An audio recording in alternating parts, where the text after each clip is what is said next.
Our panel for this afternoon is entitled Fake News, Old News, Using Mass Media and Archives Critically as Source Material. Our panelists are Daniel McCormac. He's an assistant professor and head of the Department of Communication at the American College of Greece. He has a background in print and television news. He has a master's degree in journalism and media management from University of Missouri and a bachelor degree in political science from Occidental College. Jasmina Najjar. Jasmina is instructor and program coordinator at the American University of Beirut. She used to live in London, then she was raised in London and moved back to Beirut. And she worked she has a BA degree in English literature and an MA degree from UK in literature, culture and modernity from Queen Mary University of London. She's a journalist and a co-editor and editor-in-chief, and an advertising copywriter. You have to explain that. She's now focusing on teaching English communication skills and on curriculum development as a program coordinator and instructor, as I said, at the American University of Beirut. She has several publications, and she's also a contributor to monthly magazine, several monthly magazine publications. Demetra Papaconstantinou, correct? Yes. Mm-hmm. Our third panelist. She's the college archivist from the American College of Greece. Demetra is an archivist, archaeologist, and has been working at the college as archivist since 2014. She has a PhD degree in archaeology from University of Edinburgh. And she used to be the curator at the Binaka Museum and an archivist at the Genadius Library. Okay, our fourth panelist is Nabila Shehabeddine, and she's also from AUB. She's the reference and instruction librarian. Okay, in one sentence, I'm going to summarize what Daniel is going to talk about. He's going to talk about problems in distinguishing how to use lay testimony versus professional testimony. Jasmina and Nabila together will be talking about how the faculty member and a librarian work together on an assignment about fake news, focusing on raising an awareness and information literacy. And finally, Demetra, she will be focusing on archival literacy, the importance of archives as library resources in education. The floor is yours. Thank you.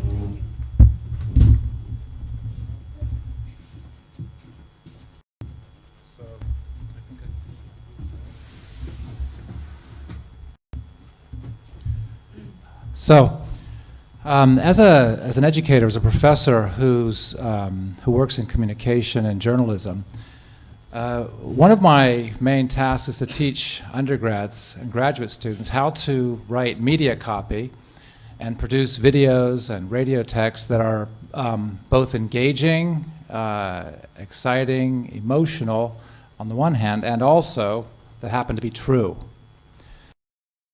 What they need to do, and what I'm going to talk about today, I'm going to talk about the difference between lay testimony and expert testimony. These are used commonly in rhetoric. I'm using them in a similar but slightly different way. When I talk about lay testimony, what I'm talking about is commentary from people who have direct personal experience of a problem or a situation. When I talk about expert testimony, I'm talking about experts, but I'm also talking about data and other facts and expert research that you get from library research as well. So we've got lay and we've got expert. And this can also be, I think, classified nicely. Lay is often in Greek called pathos, which means emotional or gives passion to things, and logos, which is based on reason, facts, and evidence. So this is what I have to teach my students in terms of using different types of documentation and sources in their works, but it's not easy because we live in a media and a cultural environment which places a very heavy premium on emotion in telling stories and relating news and finding meaning in social experience. And this often comes to the detriment of facts, logos, reason, real hard evidence. Now, it's not surprising then that students have this difficulty because this is how the media works and it's how society works. What I want to do today is I want to just briefly run you through three examples from the world of professional media and politics to illustrate what I think is the problem in today's media culture, and which also impacts on students and the way students work. And after I look at those three examples and explain why I think it is that we have problems with people using evidence, even in the professional media world, I want to sort of briefly look at how I think that educators and librarians can maybe work together to tackle this problem at the level of students.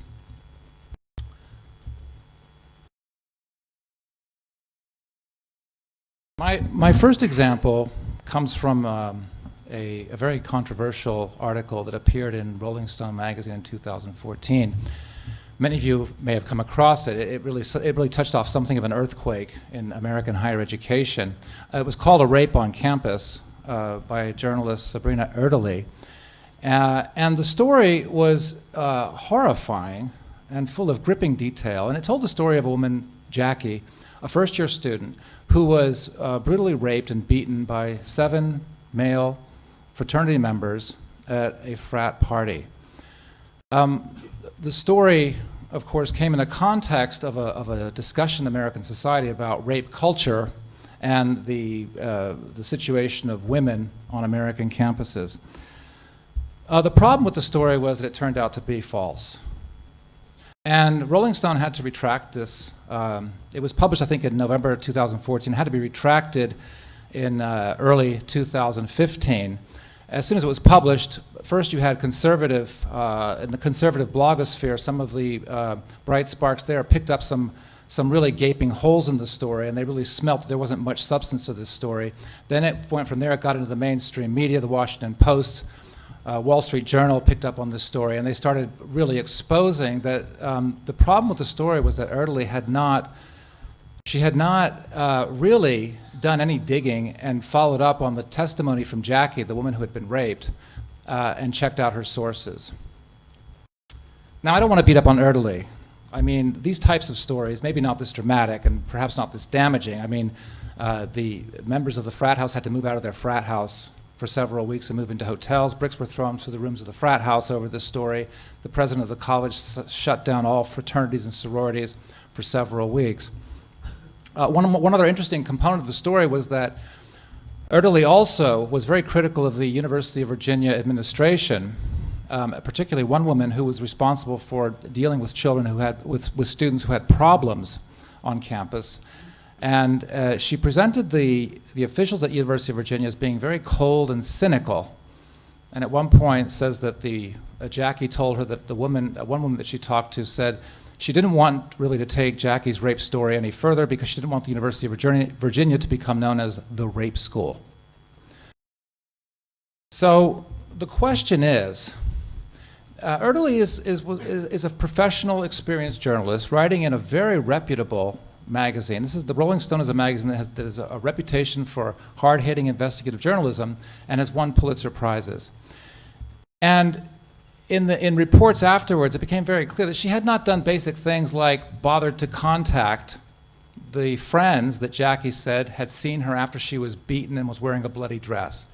The journalist had not tried to contact the men in the fraternity house who were supposed to have carried out this horrific deed. The question is, why would an experienced journalist make so many fundamental mistakes? I mean, these are things that any I don't even know if you need to be a college student to know this, that you need to back up, you need to do some sort of investigation to back up the claims that people are making to you. And one answer that I can offer for this is that the journalist Erdely was really putting emotion before reason in covering the story. And what seemed plausible to her, because of her own values, her own ideas, and her own beliefs about the nature of campus life, about the nature of the position of young women in American society, about the nature of men who are members of fraternities, all of these beliefs and values disarmed her and made her put her critical faculties to bed when she really shouldn't have done that. And what she was really engaging is what I call the plausibility principle. The plausibility principle means that you hear a story, you read a report about something, and you judge that it's true. It's true because it's plausible. And it's plausible because it seems to reflect your view of the world. So Erdely had a view of American fraternities as being populated by sexual abusers. And so, on the other hand, she had this woman, Jackie, who was being very emotional and very descriptive about what had happened to her.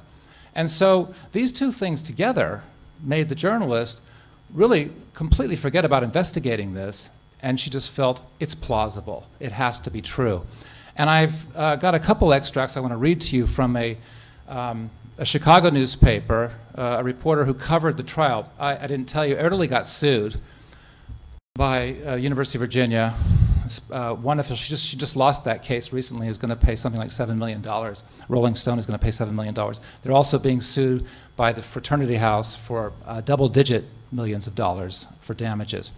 But I thought that this was a really interesting extract from the interview at the trial. And here's what the reporter writes. The author of a discredited Rolling Stone magazine article about a woman's claim of being gang raped at a fraternity house sought to show jurors Friday why she found the woman so credible, highlighting the emotion and level of detail with which she spoke during their interactions. Okay, all right, I've got to move on. I have 5 minutes left. Oh God, okay.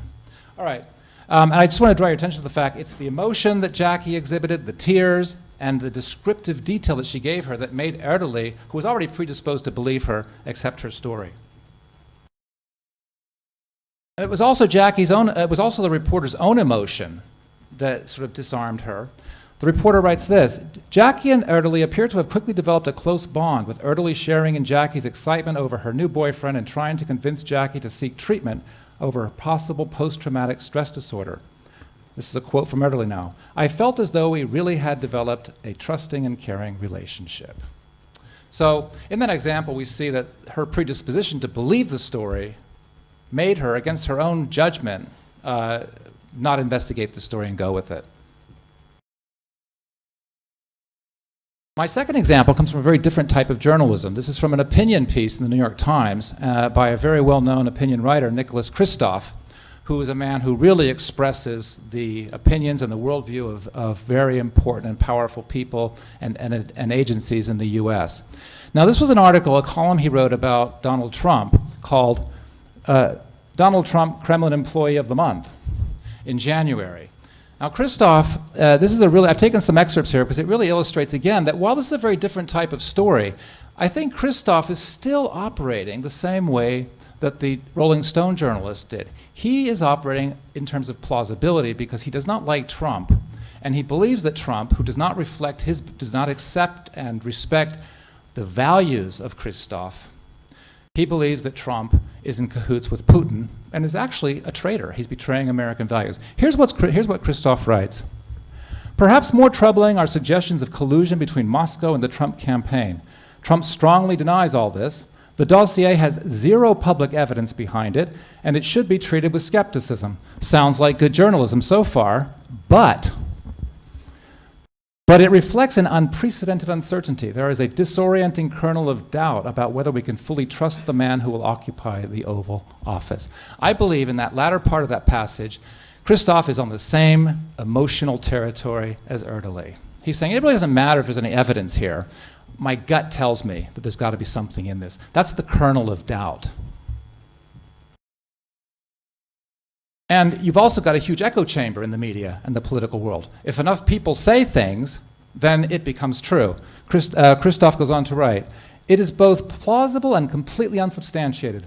Unlike Trump's claims that Obama was foreign-born even after the president produced his birth certificate, this hasn't been disproved or discredited, and it was regarded as credible enough to brief the president and president-elect about it. This occupies a murky middle ground. Maybe it's true and maybe it's not." In other words, there's no evidence here, but the fact that they're discussing it in the White House means there must be something to it. And I'm coming to my third example, which is Donald Trump. I want you to listen to just a minute of a clip from an interview with Donald Trump in which he's trying to justify why he wants to launch an investigation into voter fraud in the American election, despite the fact there's no evidence of it.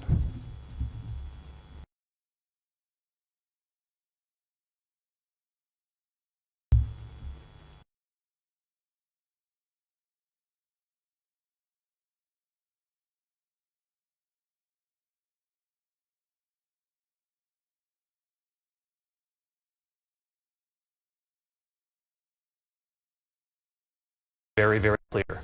Senator Lindsey Graham saying it's the most inappropriate thing for a president to say without proof. He seems obsessed with the idea that he could not have possibly lost the popular vote without cheating and fraud. I want to ask you about something bigger here. Does it matter more now? There's nothing bigger. There's nothing bigger. But it is important because Let me just tell you, you know what's important?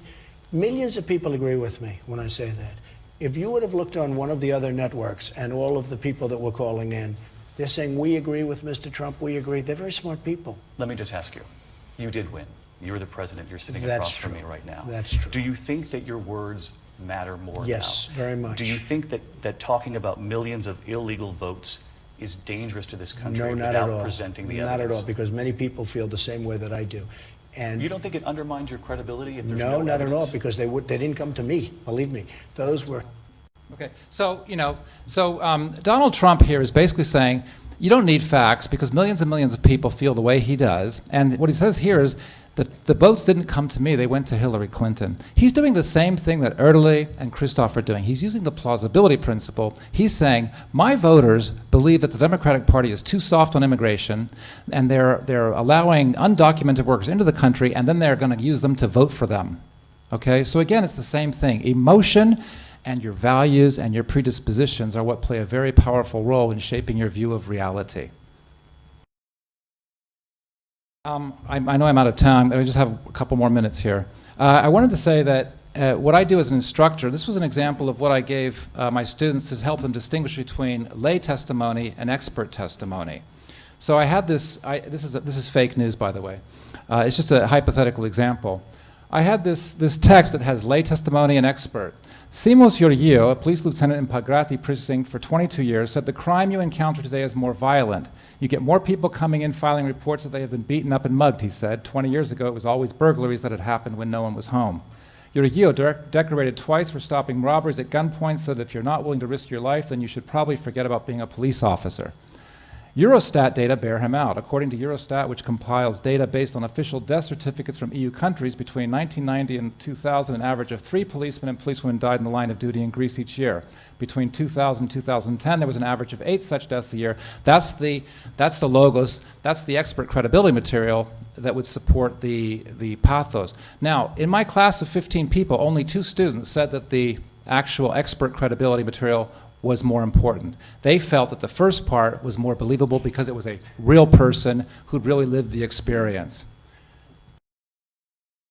And even when we come to expert testimony, we also need to teach our students to be more critical. And I think that's where librarians can come in a big way, and this is my main point here. If you look at what I've said here about the study, it all looks really good. It's data, it bears him out, but does it? These are longitudinal studies, right? And while you can give an average of how many deaths there were a year, 3 in the first case and 8 in the second, you don't know when those deaths happened.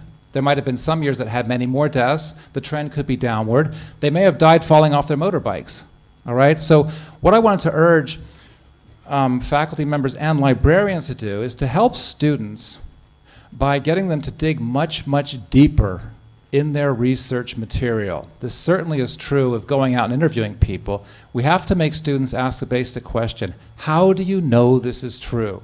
How do you know they're telling you the truth? Well, they were crying. Well, we don't know why they were crying. And when it comes to expert investigation in library research materials, what I find is I give students too many, I make them look to too many sources, to have too many sources in their writing.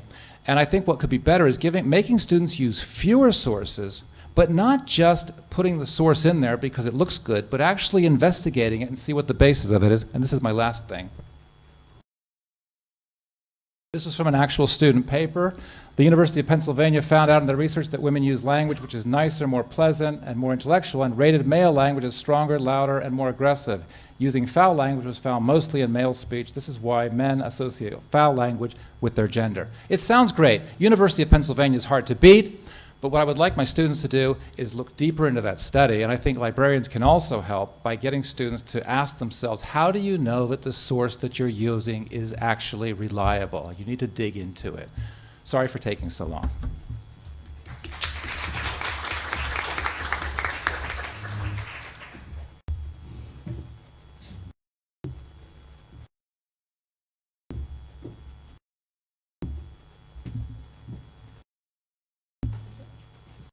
Can everyone see me, or do you want me to climb up on a ramp? I'm fine. Okay, brilliant. Okay, so as you can see, we're going to be co-presenting, and we're going to be talking about how we joined forces to put the spotlight on fake news. So we're just going to be sharing our experience.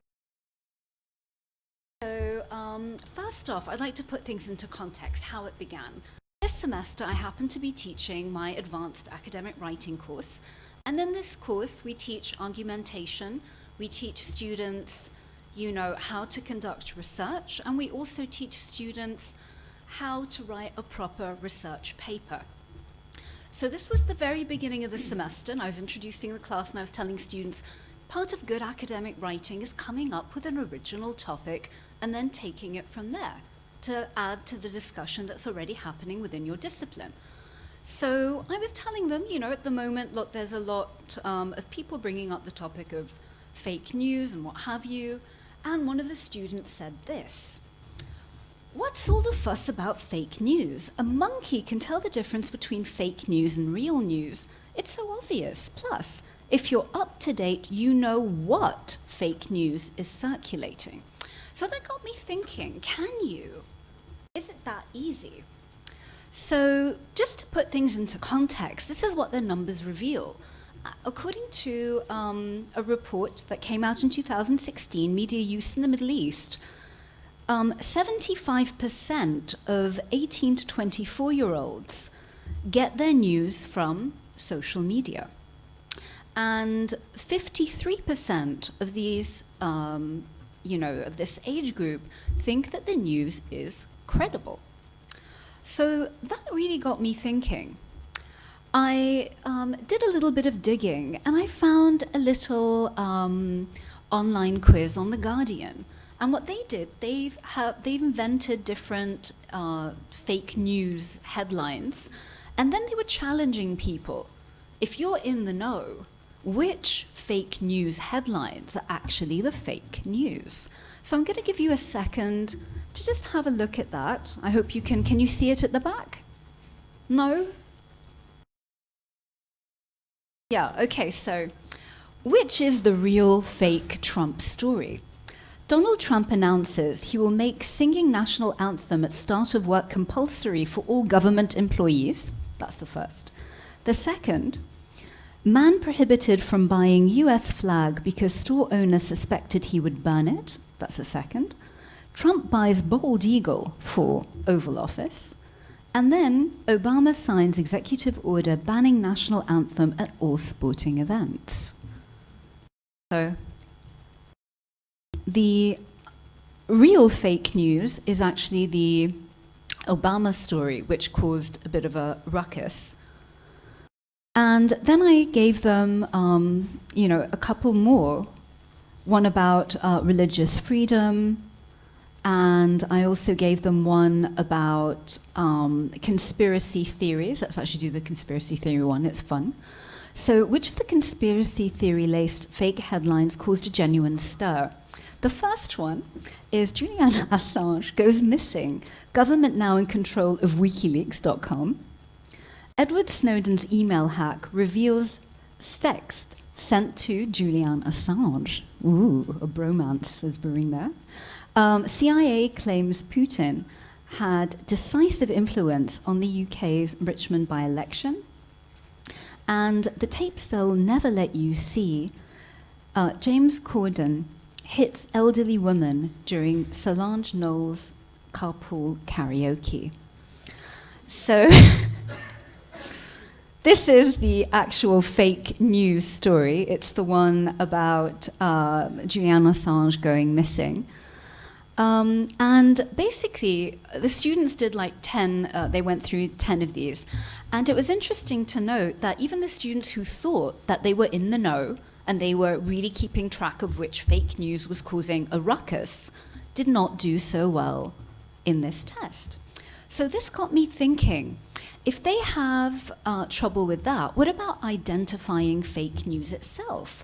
What can I do to kind of, increase information literacy and to kind of raise awareness with students?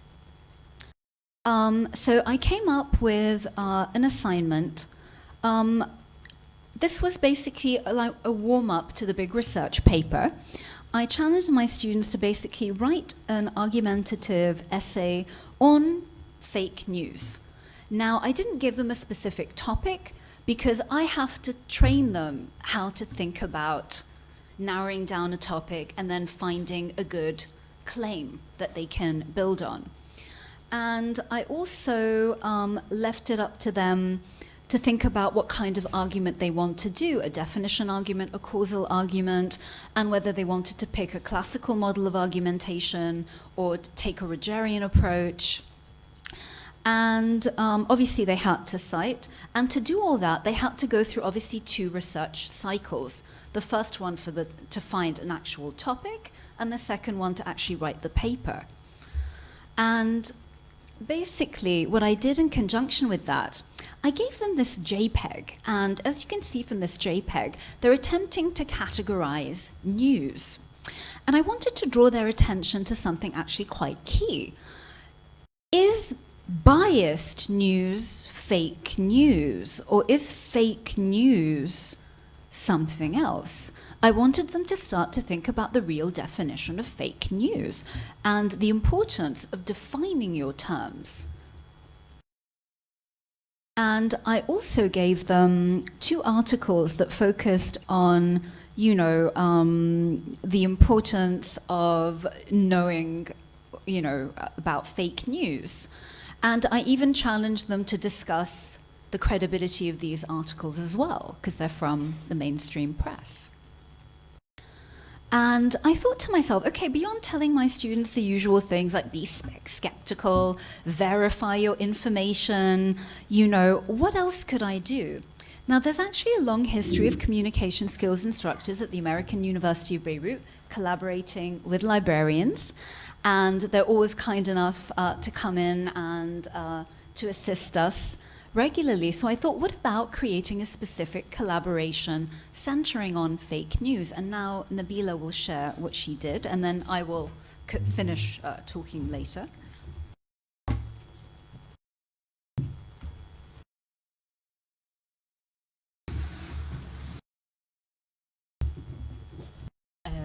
Usually in our regular library instruction sessions, we teach students how to find credible information using different library resources.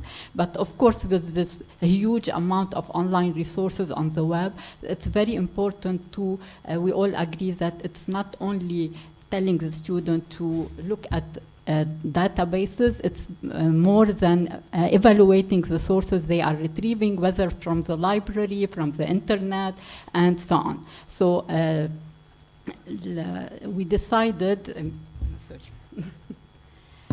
so helping students and raising awareness on how to evaluate or differentiate between sources is becoming very important for us. This is why we go and we decided to talk about how to identify fake news. And we all know that many people really believe that it's easy, as Jasmina saw in her presentation. And also there is a study done from Stanford University, and they come up with the conclusion that the majority of surveyed students, they had difficulties in evaluating or credibly know what the sources they are reading. So this is why we joined effort in order to raise student awareness and make them more smarter in reading news, and give them skills to differentiate fake news from real news. So we set up a library assignment, and for that I prepared a short presentation on fake news with many questions related to it and how to spot them. And I also prepared a checklist with many questions, and it was mainly based on the 10 questions for fake news detection from the News Literacy Project. The first question that we start with was, what is fake news? And after a short discussion, we come up with the conclusion that there is no one definition for fake news. It could be any fabricated story with no factual information, but presented in a news way. And fake news can be of different type, and this is just some list, and they are highly distributed via social media, and some of them are really satiric and comics.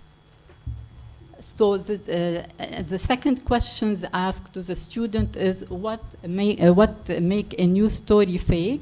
And after also a short discussion, these are some of their feedback. Story cannot be verified, cannot be found somewhere else. It plays on the emotion of the readers, and most of the time it could be an old news reposted on the social media and causing something. And it could be any news from a fake news sites. To increase awareness of students and to show them how to better differentiate between fake news and real news, I just give them some tips for analyzing news sources and story sources. And these are some of the tips. I will not go over them in details, but the main thing is that they have to always look at the title of the news, then check the URL of the news, and especially when the example of the abcnews.com.co. This is, for example, a fake news of the real ones because they have at the end of the website the .com.co.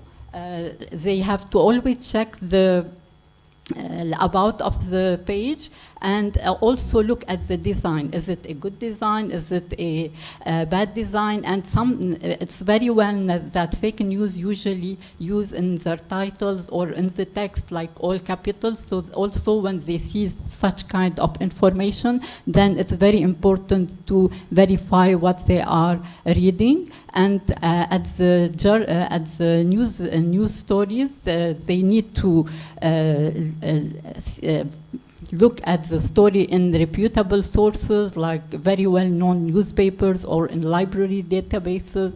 If they feel that the news is playing on their emotions, then they have to read it in another source to see whether it's real or not. And in all cases, it's very important to read the story in different sources in order to get it from different viewpoints. Then I went very quickly with them over this infograph from the published by the IFLA on how to spot fake news.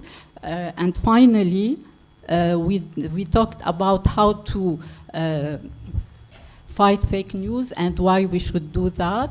And the three things that they were talking about are mainly not to share news, our source news before reading the whole story. And the second one is to verify the story using fact-checking tools or as I said earlier, look at the news in the real newspapers, and finally use the CRAP test, or the one usually used for website, but it can apply here. Check the accuracy, relevance, authority, currency, and the purpose of this news.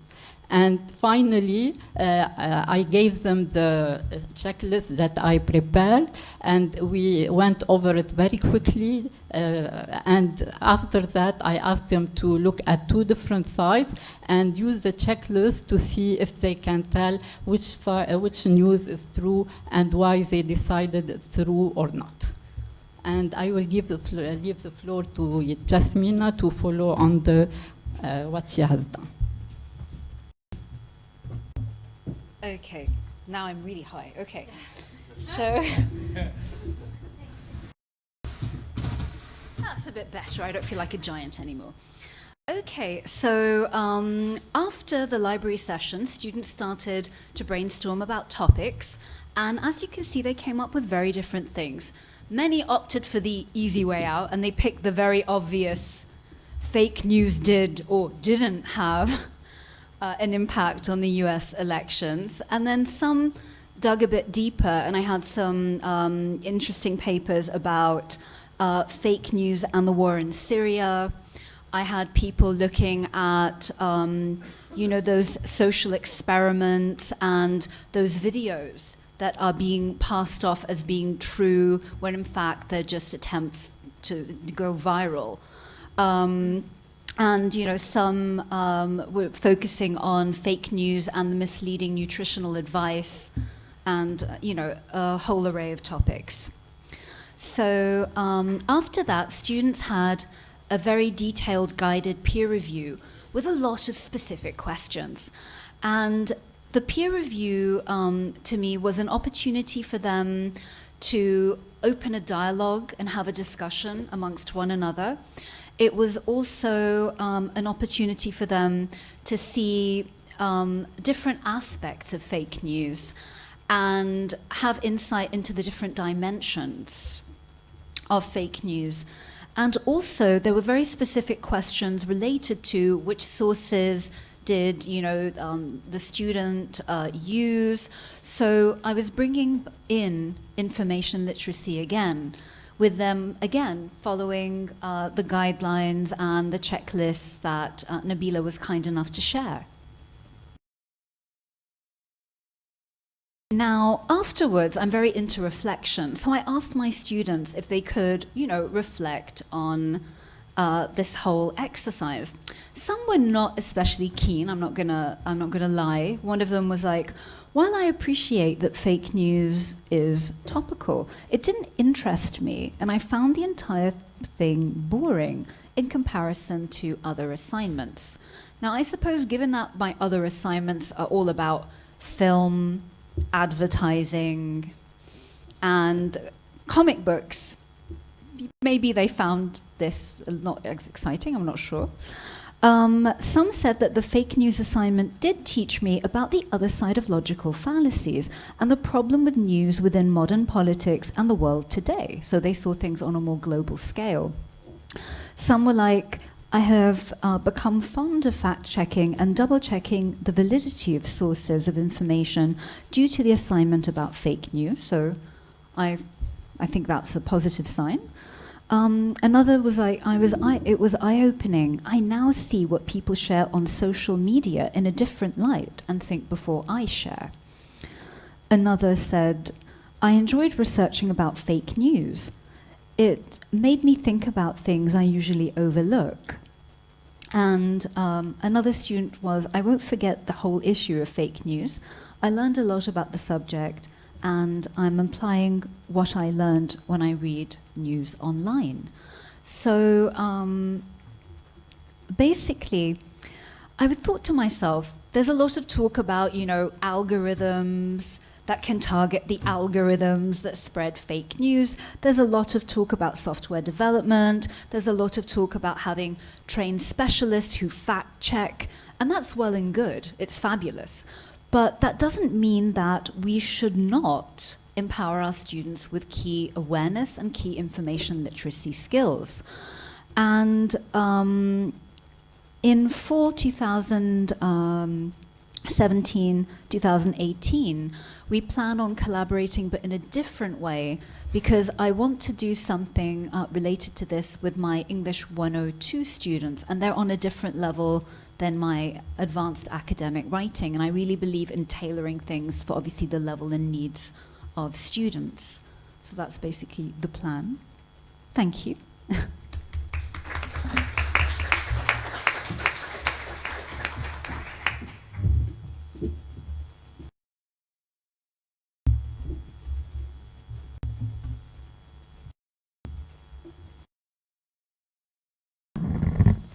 Hi, I'm Demetra. I hope I'm not the only archivist in the room, but anyway. The reason for this presentation is my great desire to share with you the resources that you might have in your institutions and you don't know about them. And I'm talking about archival material. I'm talking about administrative records, photographs, special collections, pamphlets, clippings, etc. So the aim of the presentation is to give you some insight into the way that archivists work with primary sources and maybe show you how they can contribute into our common mission about student learning and education. I will start with an example. And the example that I have is, I'm doing something wrong, right? Is this photograph, which I found 2 months ago in a small envelope. This photograph that had no other information, no caption, no date, no names, nothing. Just these two groups. I could identify the group at the bottom, I could identify the group at the bottom being girls from our college because they had the emblem here, the initials of the school, Pierce College, or Linda Childs Pierce College, as it was the full name. And I only had that clue. This photo was inside a small envelope, as I said. I know it's all Greek to you. I'm going to just say what it says. Paulina, please have a look and let's decide how many of these we're going to keep. No reference to the photo, a reference to the fact that there is a lot of material or some material, not just one thing inside the envelope, a signature which I could recognize being from one of our faculty and dean, Coralia Crocodilou, and the most important, of course, a date. Okay, 56. 11th of April, 56. Now that, of course, doesn't mean that the photo is in the same date. You can date the photo. The good thing was that inside the envelope, there was a clipping. A clipping with a date from a news agency. The date was 9th of April in 1956. So the two dates actually made sense. The event was the 9th of April, and then the photos, the envelope was the 11th of April, so it was right after the event where they were processing the photos. And so I had a hint that maybe this group here with the two with the basketball teams was actually the two teams that I had in the photo. So I was in a good track. The most interesting part that I thought I was very fortunate also to find before I came to this conference is that the two groups are our group and Anatolia. So it's an event that took place in '56 between our girls from ACG and Anatolia team, the basketball team from 56 in Anatolia. As you realize, as we were walking around lunchtime, I was trying to trace that building.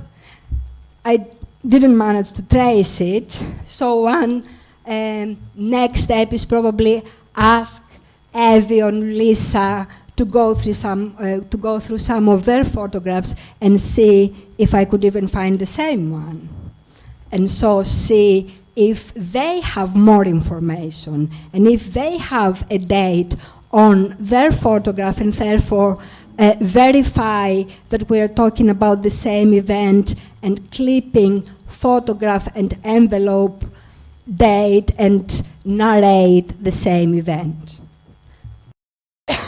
This is just the basic process of how you go about it, okay? Of how you try and piece things together and put things together in order to create your initial story. Then, of course, there are 1,000 different directions, maybe not 1,000, but certainly several. You can take your questions and your research. You can talk about content. You can talk about the importance of athletics for American institutions in the 50s. You can talk about girls in athletics and how important it is for American education. You can have many research questions based on primary sources, based on having done your basic research. Or you can keep going with the material and, for example, have a look at this piece, at the clippings. The fact that during the 50s, there was a special agency, newsletters agency, providing the school with all the clippings and the publicity for every kind of event. Compare it with practices of today and how it is done. Have a closer look to the agency, who they were, how they were operating. Go back to different archives and try and trace information about the agency and the practices. Having a look at the sponsor of the agency, that is Isola, Culture in Your House. This sponsor is a sponsor with electrical devices and allowances, washing machines and refrigerators. And if you are lucky, you can have at the back of it, you have the advertisement of Isola that has nothing to do, of course, with alliances. We have a Greek hero here. And the advertisement says that today, as always, we are invaded by foreign invaders of home alliances, while ours, the Greek ones, are better and more solid. So you can discuss advertisements in different times and how in the cultural context, okay? You can also keep going with this investigation. I want to refer to another detail in this picture, and this is interesting for the history of institutions. It's not very clear and you cannot read it there, but the reference is to that there is two basketball teams, the American school from Athens and the American school from Thessaloniki. Now we have a problem with the wording of our title because they often confuse us in Athens. We're the American School of Greece, not the American School of Athens. There is an American School of Athens in Athens, but it's not us. So if somebody today sees this clipping and doesn't know our history, it would be very easy to say, oh, they made the common mistake again, confusion about her name. Another problem, they didn't know who we were, and they confused us with the American School of Athens. But in '56, American School of Greece didn't exist. American School of Greece is an umbrella institution for the high school and the college and the upper division. Okay, this happened after the 70s. Certainly in '56, we had Pierce College, the high school, and we had Pierce College, the upper division. So for 56, this wasn't the problem. Our name that we can find in brochures and pamphlets and bulletins, maybe it was a little bit too complicated for a Greek audience and journalist, or Linda Child's Pierce College for women. Maybe it was just known as American schools, American colleges, doesn't make much of a difference. And of course then the questions could start. Did the American College of Athens, that they existed during that period? And how was that referred to? How did we communicate our presence? Did we, in all our flyers, had this name, and journalists just, presented us as American colleges and nothing else without making any distinction? So these are quite interesting questions, research questions that one could follow. And of course, going again deeper into investigation, I don't know if you see much of this. This is the back of the initial photo. No information, just a stamp. Leonard. It's a stamp of the firm of cameras and photographic paper. Now, this is the only other hint that you have from the actual photo. How could it help? I guess you go looking and trying to identify the stamp and come in, finding the information that you're talking about a firm for cameras.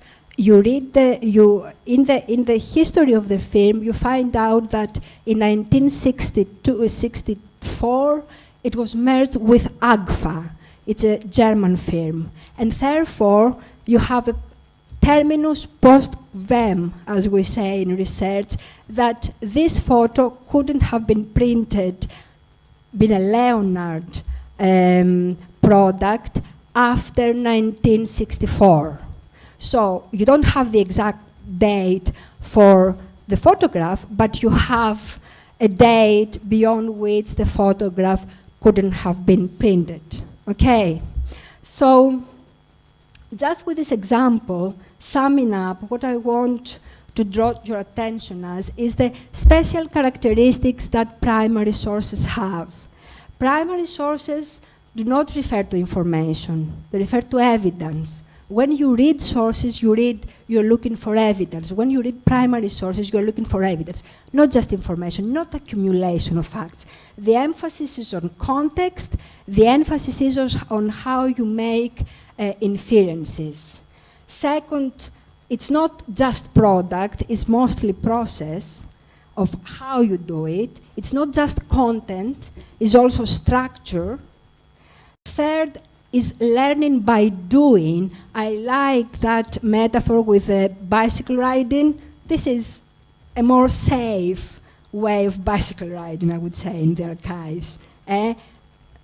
Body and mind together, going through different material physically, experiential learning that combines historical thinking and other forms of learning. And finally, it is not only about history. It is about the past, but it is not primary sources because they are used a lot, of course, by historians. We think that archives are just for historians and they are not good for any other discipline or subject. I hope that I have indicated that this is not the case. One last sentence, I want to finish with that, because I realize that no matter how much you try to make attractive all this process, there is a very clear fact, and that is that it is very hard to move students from the screen of a computer into the archives. It is very hard to move people from the comfortable zone of what they know into a room that is cold, asking them to leave away their mobiles, sometimes wear gloves. And sometimes the engagement with primary material in archives, it seems that is going back from a digital era into something arcane. However, I would like to say that I don't see it as going back. I mostly seen as taking a step back, which is one way of reflecting critically into what you are planning to do, and maybe it's helpful for the next step. And I will finish with one of my favorite quotations that have to do with this idea of going back to the basics. And although I know we're all book lovers, I have to say this from my background. You can't find anything in books that recounts the primitive experience during which the objects, as such, constituted the human subject. Because books are written to entomb this very experience, to block all access to it, and because the noise of discourse drowns out what happened in that utter silence. I think our relation with the real world and with digital world needs to be critically re-examined, and archives help to that. Thank you.